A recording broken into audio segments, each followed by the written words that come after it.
O roteiro dos Sete Capitães é um documento especial. Ele conta uma história fascinante dos tais sete capitães, que foram os primeiros conquistadores da região da cidade do Rio de Janeiro, que saíram aqui dessa área do Recôncavo da Guanabara para ir fazer o reconhecimento das áreas do norte da capitania do Rio de Janeiro e terminaram se estabelecendo naquela área, se tornando também os primeiros povoadores europeus, evidentemente, não é? Da região do norte da capitania do Rio de Janeiro. Esses capitães, eles se embrenharam pelas matas, né, ao longo do litoral e depois pelas matas do norte fluminense e demarca o movimento, não é, de presença portuguesa na região do norte fluminense nos primórdios da colonização. A gente pode ler no documento essa aventura que contagiava esses personagens que tinham um quê de militares, tinham um quê de agricultores, tinham um quê de curiosos, não é? Que descobriam coisas novas. Não só a curiosidade, mas a capacidade de liderar com o diferente. E não só com a natureza, mas também com a possibilidade, não é? Do perigo, do risco, seja o perigo ou o risco natural, dos animais selvagens, do desconhecido da mata, mas também, naturalmente, o perigo indígena. O documento faz essa memória para justificar a posse deles das propriedades que eles teriam recebido por essa dedicação à coroa e ao processo de colonização portuguesa. Esse documento é escrito na época do governador-geral do Rio de Janeiro, o Salvador de Sá e Benevides, que tinha ali uma aliança com os jesuítas e que tinha interesse na expansão do controle de terras daquela região, em detrimento dos pequenos proprietários e que eram justamente os primeiros colonizadores daquela região.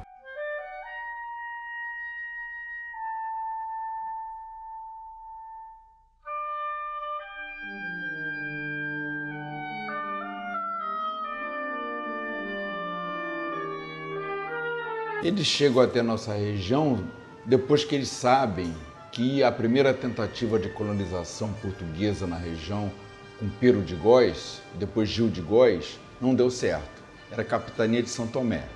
Então, como não deu certo, ela foi devolvida à coroa portuguesa. Quer dizer, capitania é uma coisa, sesmaria é outra. Capitania tem, assim, um poder político e sesmaria é só o econômico. Então, sabedores de que essa região tinha sido devolvida à coroa, 7 proprietários rurais do Rio de Janeiro e de Cabo Frio, que tinham posses, requereram essa área entre o rio Macaé e o rio Iguaçu, que hoje dele só resta o Açu, a Lagoa do Açu, pediram essas terras a título de sesmarias. Os jesuítas pediram também, isso em 1627. Pediram também, mas os 7 capitães, que são esses 7 proprietários, chegaram primeiro e fizeram a primeira expedição deles 5 anos depois, em 1632. A primeira tentativa de chegar até a área que eles requereram e ganharam, vieram da Bahia do Rio de Janeiro, que hoje é a Baía de Guanabara, passaram em Cabo Frio, porque havia um deles lá esperando, e rumaram para Macaé. Chegando em Macaé, a tentativa deles foi sair numa sumaca, quer dizer, um barco maior do que o normal, por mar, para desembarcar no Farol de São Tomé, que já tinha esse nome em função dos nomes dados pela primeira expedição portuguesa que veio ao Brasil em 1501. Eles tentaram descer aqui, ancorar aqui, não conseguiram porque o mar estava muito violento. Aliás, o mar aqui nessa costa é muito violento. Um deles caiu na água e nadou até o litoral e conseguiu se salvar. Então eles voltaram até Macaé e acharam por bem fazer essa viagem a pé.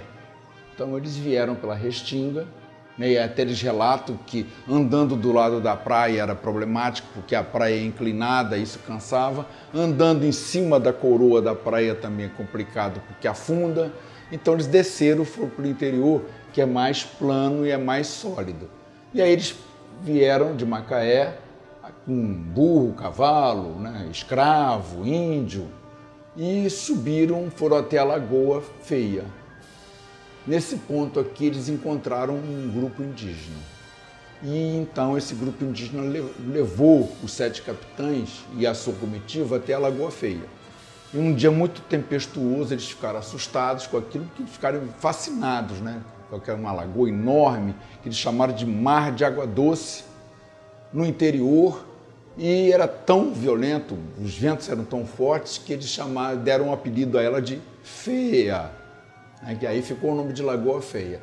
Daqui dessa ponta, então, Saco da Farinha, eles desceram e foram até o Cabo de São Tomé, onde encontraram um outro grupo indígena também, bastante organizado, e que recebeu os 7 capitães com bastante hospitalidade, embora os 7 capitães já tinham aquela notícia de que aqui havia índios brabos, como chamavam, né? Então eles vieram com o dedo no gatilho, esperando algum ataque. Aí um deles disse, não, aqui os índios ferozes passaram para o outro lado do Rio Paraíba e eles têm um chefe que é muito violento. Na verdade, é o mito mesmo dessa história de que o perigo está sempre mais distante do que a gente pensa que está.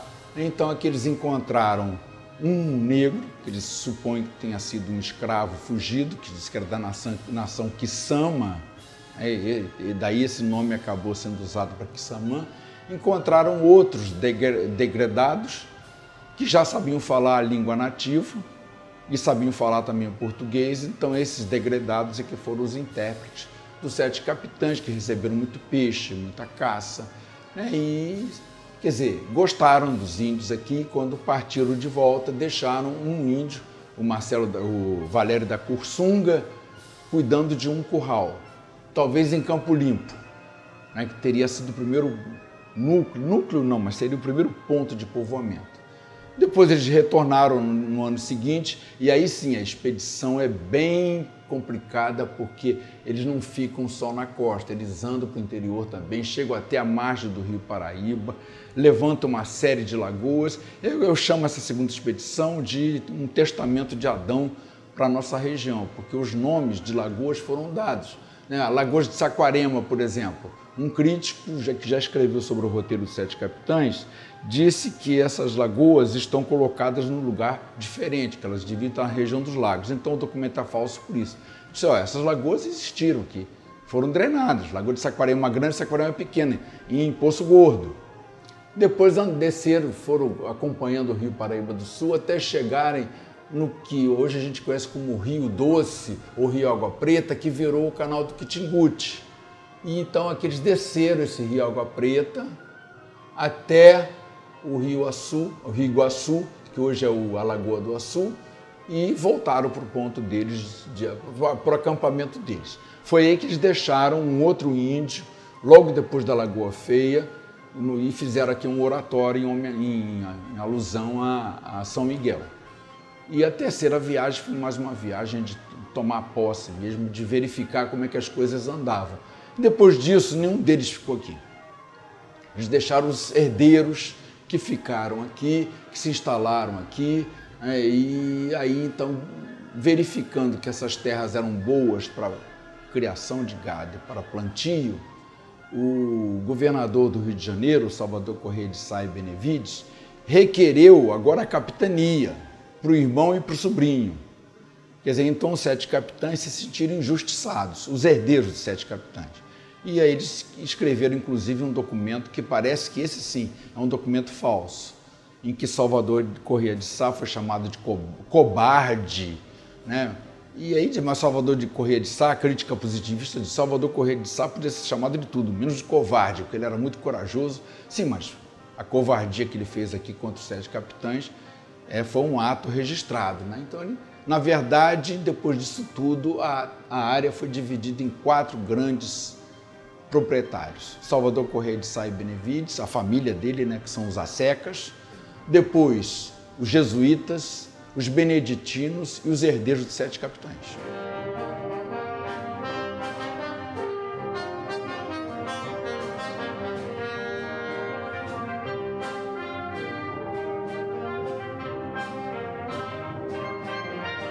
Eram ordens religiosas que estavam diretamente relacionadas à implantação do poderio colonial português em todos os locais, principalmente no Rio de Janeiro. Isso era uma maneira de você trazer essas instituições para uma região que era praticamente despovoada. E a partir disso se tem um incentivo na ocupação do território, principalmente no início com criação de gado e depois com produção de alimentos de subsistência e depois a produção de aguardente, depois o açúcar, porque a aguardente era uma moeda de troca valiosa e era muito apreciada por todos, portugueses, africanos e índios. Se usava a aguardente para amaciar os ânimos, tá?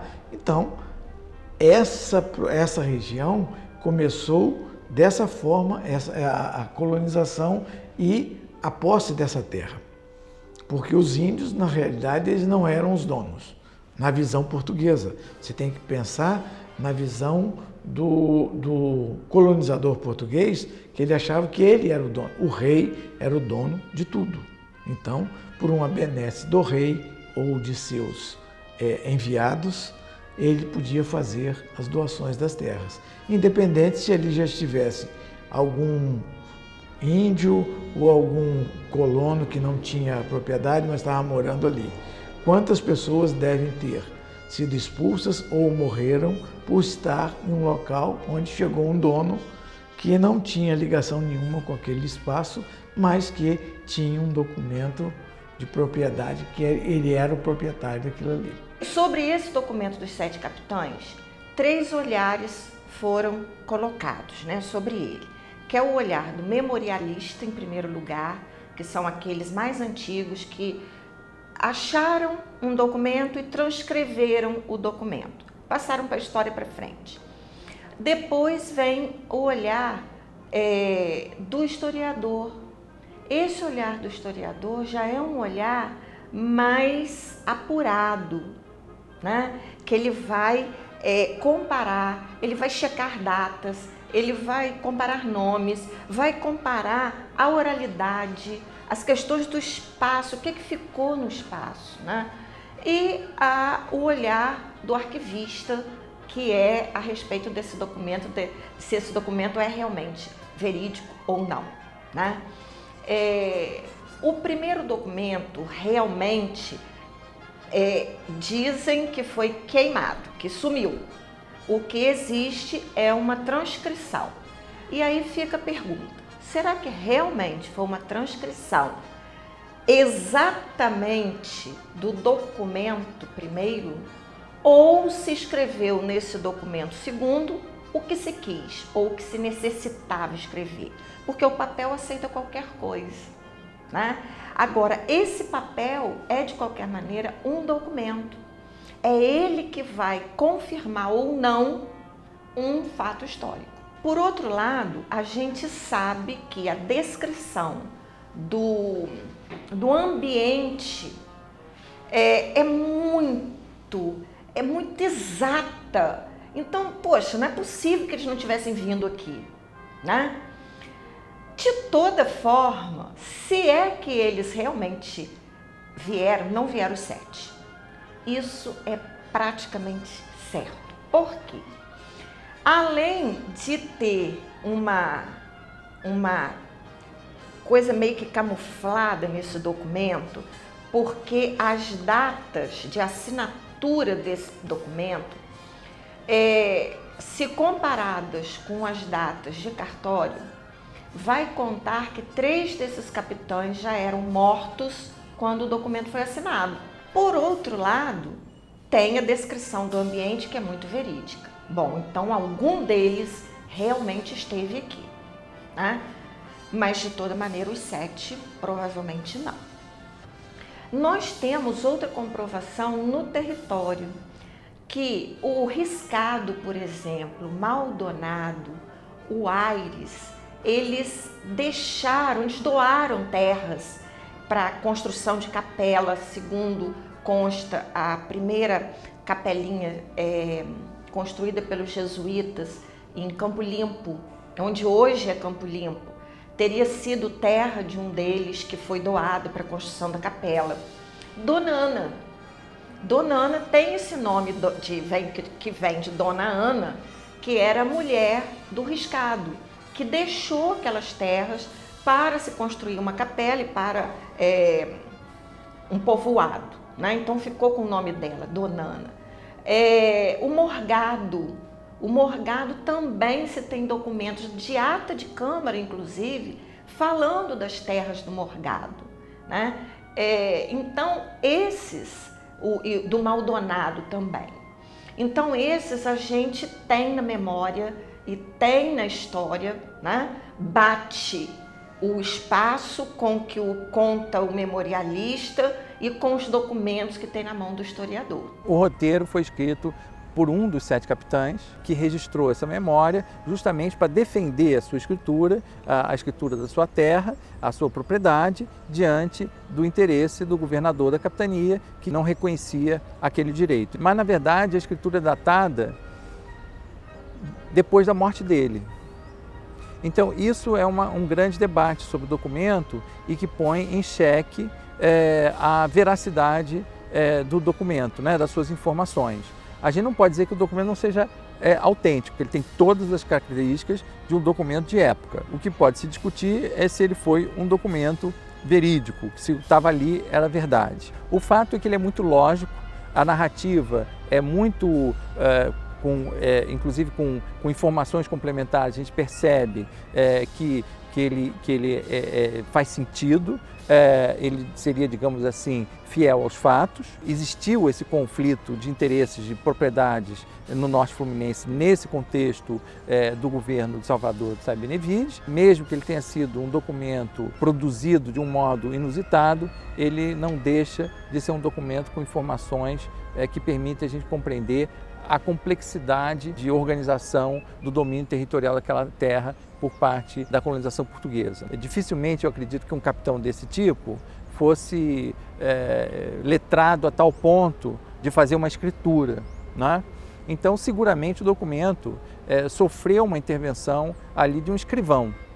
Nós não conhecemos o original, mas a gente sabe que era um documento em 3 vias, portanto era um documento que não era um documento escrito de próprio punho, era um documento de cartório, que um escrivão transcreveu num livro.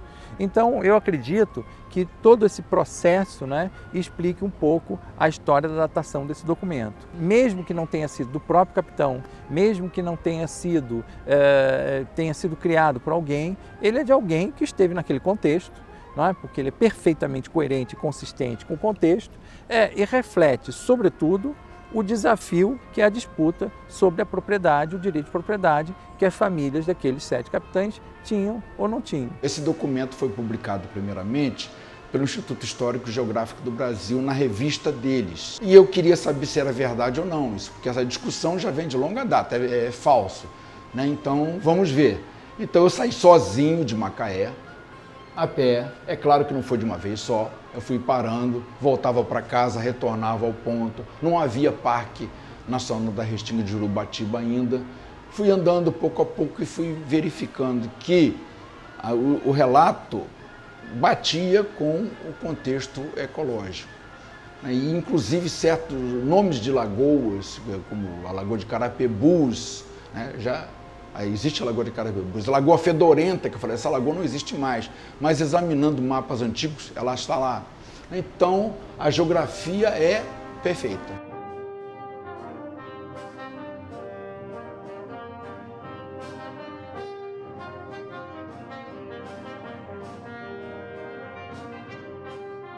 A primeira pessoa a fazer essa travessia foi o professor Sofiati, né?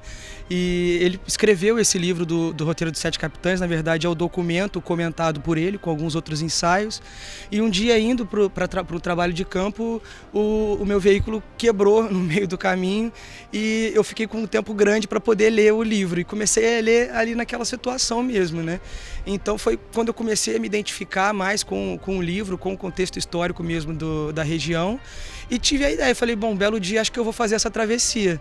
E aí, conversando com o Rodrigo, isso tomou um corpo maior, né, até virar esse projeto de realmente ter um roteiro turístico aqui, né, para que a gente consiga unir a riqueza ecológica com a riqueza histórica aqui da região. A história, ela ajuda a gente a compreender o momento que a gente vive hoje em dia, né? Por que as distribuições de terras são da maneira que são aqui no norte fluminense, né? Até por conta do desenvolvimento socioeconômico da região, a gente consegue ter uma noção por conta esse peso histórico, essa cultura escravagista que foi muito forte aqui com a cana-de-açúcar, né? Então, eu acho que essa é a melhor maneira de se entender, principalmente essa disparidade, quando a gente olha esse contexto socioeconômico do sul do estado com o norte do estado. Basicamente o que eles viram é o que está aqui hoje. Nós estamos dentro de um parque nacional. Essa área ela continua muito conservada por causa das condições, das dificuldades de se colonizar um local desse, dos atrativos que existem hoje, que a gente reconhece como atrativo, mas que na época eram dificuldades, então essa região foi muito pouco alterada. A partir do ponto que eles saem desse tabuleiro arenoso aqui, que é uma formação mais recente em termos geológicos, e começa a caminhar mais em direção ao continente, a gente tem uma mudança da fisionomia e a gente tem uma fisionomia mais de mata e de floresta.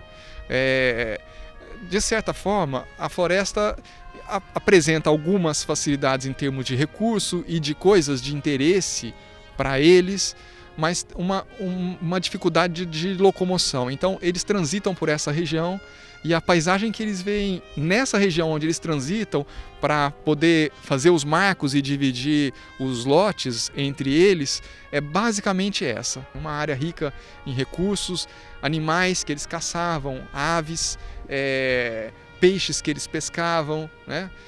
Palmitos que eles coletavam nas matas. Então, essa área, a gente ainda tem esses recursos e era isso que eles vinham e se aproveitavam disso ao longo desse roteiro deles ou dessa jornada que eles empreendem, né? Eu acho que isso divulga, né, esse princípio, divulga esse olhar, divulga como as pessoas da época pensavam e se orientavam. Então acho que é um contato que a gente tem com um pouco da nossa história.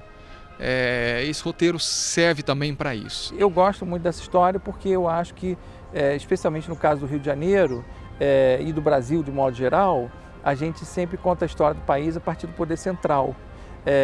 E é sempre como se tudo fosse muito natural, não é? Primeiro vem um governante, depois vem outro governante, depois vem outro governante, e a gente não revela muito como é complexo esse processo de afirmação de uma ordem social. Sobretudo quando a gente fala assim de terras que não são as centrais, a capital, onde está o governante, isso termina ficando um tema um pouco na periferia do conhecimento.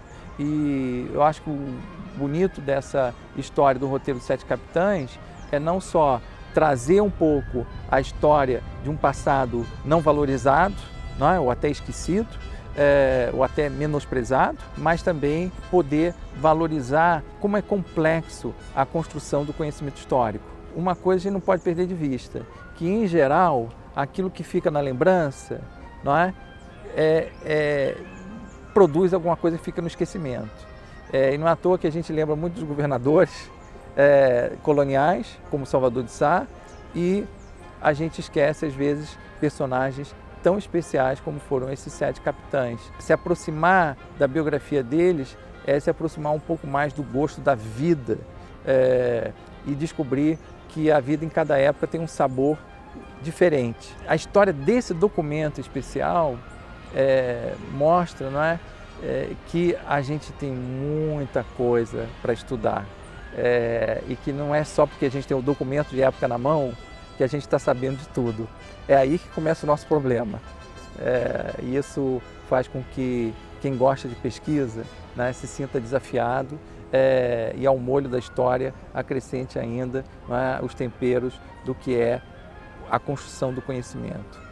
Isso eu acho que não tem coisa mais gostosa do que você descobrir que o mundo tem um horizonte vasto e que está sempre se ampliando. E aí quando a gente junta o presente e o passado e descobre que o passado em cada época é visto de outro jeito, nossa, isso não acaba nunca. E a gente percebe quanta coisa a gente tem para fazer e ao mesmo tempo